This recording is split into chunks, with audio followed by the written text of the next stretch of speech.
আজি মই আহিছোঁ ৰাম সৰস্বতী প্ৰেক্ষাগৃহত বছৰীয়াত।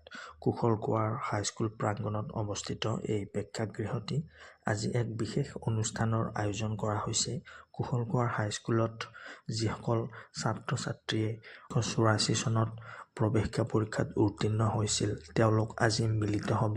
আজি পুনৰ লগ পাব, মানে সুদীৰ্ঘ 40 বছৰ মূৰত তেখেতসকল আজি মিলিত হ'ব। ফোনযোগে বিভিন্ন সামাজিক মাধ্যমৰ জৰিয়তে আটাইকেইজনে যদিও ব্যস্ত কৰ্মসূত্ৰে বিভিন্ন বিভাগত ব্যস্ত আছে তেওঁলোক, তথাপি আজি লগ হ'ব। তেওঁলোকে লগ হৈ এটা অনুষ্ঠানৰ আয়োজন কৰিব।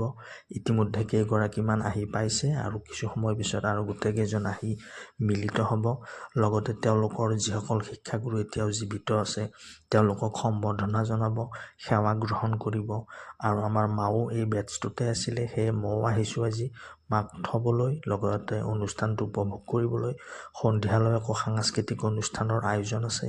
ইতিমধ্যে এখেতে আকৌ খোৱা লোৱা বনোৱাত ব্যস্ত। গুড বয় চাউল বহুৱাইছে আৰু মই বেয়া ল'ৰাটোৱে ভিডিঅ' কৰি আছোঁ।